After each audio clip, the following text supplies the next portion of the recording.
আসসালামু আলাইকুম প্রিয় চাষি বন্ধুরা। আজকে আমরা আমাদের সবার পছন্দের ফসল করলার চাষ নিয়ে কথা বলবো। তার প্রথমে আজকে প্রথম ভিডিওয় কথা বলবো করলার জাত নিয়ে। করলার জাত নির্বাচন আমরা কিভাবে করব, কোন জাতগুলো ভালো তার বিষয়ে আমরা আজকে কথা বলবো।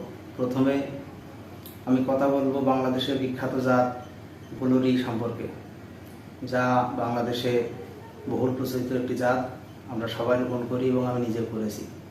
এটা হচ্ছে ইয়ার মালিক সিডের কোম্পানির এবং এর ফলন হয় 45 থেকে 50 দিনে। আপনারা যারা ইচ্ছুক এই গুলরি জাতটি করতে পারবেন এবং এর ইল্ড শেষ পর্যন্ত হারভেস্ট আপনি যতদিন করতে পারবেন একই সাইজের হবে। এর ফলের ওয়েট হবে 100 গ্রাম, 10 থেকে 12 পিসে 1 কেজি। 2 নম্বরে কথা বলবো বাংলাদেশের আরেকটি বিখ্যাত জাত নবাব সম্পর্কে। আপনারা নিজেও করেছেন হয়তো বা এবং জানেন নবাব করলা বাংলাদেশে একটা বিখ্যাত জাত। এটার ওয়েটও একই আসে এবং এর ইল্ডও ভালো। 3 নম্বরে কথা বলবো লিডার করলা নিয়ে, যে করলা বাংলাদেশের প্রায় 1/3 চাষিরাই করেছে। এই করলাটা এগ্রোয়ান সিডের, আপনারা এটা করে দেখতে পারেন। 4 নম্বরে কথা বলবো এই 2 বছর বা 3 বছর হচ্ছে যেটা হচ্ছে BASF কোম্পানি আমাদের দেশে আনছে, যার নাম US 1315। এটা ওই একই সেগমেন্টের হয়, আপনারা এটাও চাষ করতে পারেন। তারপরে কথা বলবো আলিশা সম্পর্কে। আলিশা করলা আপনার ইয়ার মালিক সিডের, যেটা হচ্ছে ছাগাতা কোম্পানি থেকে ইয়ার মালিক সিড পরিবেশন করে। তারপরে কথা বলবো শাহিনশা সম্পর্কে। শাহিনশা করলা আমাদের বাংলাদেশের অনেক চাষিরাই চেনে, সুপ্রিম সিডের, যেটা আমরা হীরা কোম্পানি নামে চিনি।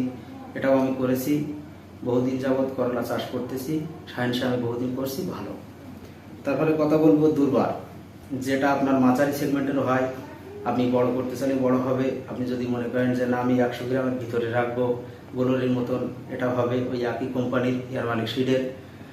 তারপরে হচ্ছে বাবু ইস্পাহানি কোম্পানি। ইস্পাহানি কোম্পানির বাবুটা ওই US 1315 মতনই হবে। আপনারা এই করলাগুলো করতে পারেন।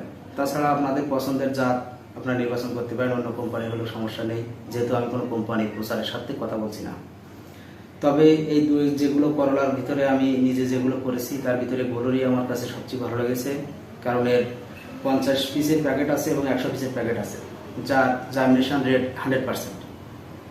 আর 2 নম্বরে হচ্ছে নবাব, যার জার্মিনেশনও ভালো। হয়তো বা 50টা পিসের ভিতরে 1টা পিস নাও হতে পারে, তবে পরবর্তীতে যাওয়ায় বেশিরভাগ জার্মিনেশন হয়। আর দুর্বার করলাটাও আপনার 100% জার্মিনেশন হবে। এই করলার পিসের দাম বেশি হলেও আপনারা কেউ ঠকবেন না। এটা আপনি 3 সেগমেন্টে করতে পারবেন। একটা ছোট থেকে ছোট অবস্থায় কাটতে পারবেন, মাঝারি অবস্থায় কাটতে পারবেন এবং বড় করলা হিসাবেও কাটতে পারবেন। আপনার যতদিন ইচ্ছা সেভাবে কাটতে পারবেন। 3 দিনেও কাটতে পারবেন, 5 দিনেও কাটতে পারবেন এবং 7 দিনেও কাটতে পারবেন।